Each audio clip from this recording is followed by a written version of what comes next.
Bonjour chers compatriotes, je suis Elan V. Michel. Je vais vous entretenir aujourd'hui sur la société civile. Dans un pays comme le nôtre, il y a trois composantes, à savoir le pouvoir, le contre-pouvoir et la société civile. Depuis le 30 août, nous avons tous applaudi l'arrivée du CTRI. Ces vaillants soldats qui nous ont libérés du joug du régime Bongo, et ce régime-là qui avait été combattu par un certain groupe d'acteurs appelés les acteurs libres de la société civile.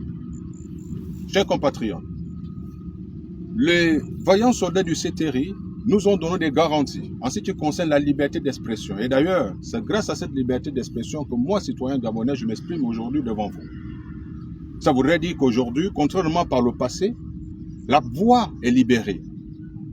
Cependant, nous constatons que ceux qui chantaient hier l'hymne de la société civile se retrouvent aujourd'hui sous cap, se retrouvent aujourd'hui muets, se retrouvent aujourd'hui en train d'acquiescer certaines choses que le peuple est en train d'observer et crier parfois, et leur situation actuelle ne les permet plus, semble-t-il, de donner leur avis.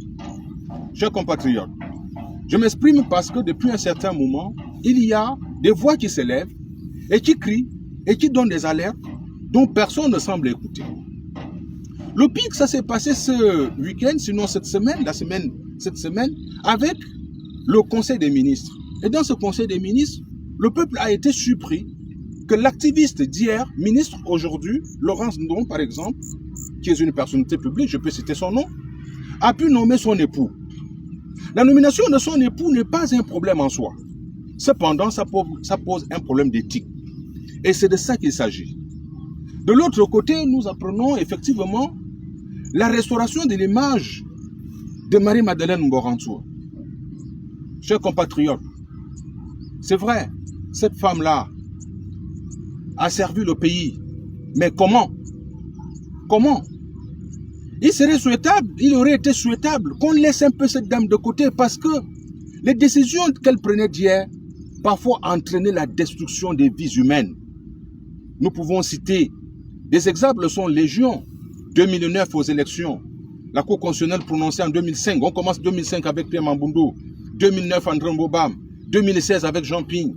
Toutes ces décisions-là ont amené le pays dans l'émoi, dans la colère et dans les pleurs. Chers compatriotes, nous ne disons pas ici, je ne dis pas ici qu'elle est responsable, mais à bien des égards, elle avait pris ces décisions.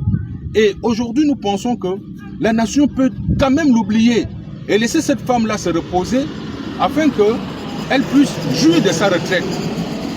Demain, le peuple est un peu effrayé parce qu'on se demande, ce sera à qui le tour? Il s'agit de la restauration de qui?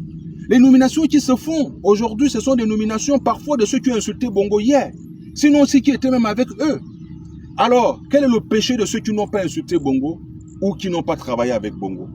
Aujourd'hui, nous pensons que la restauration est en marche, mais la société civile doit désormais jouer son rôle.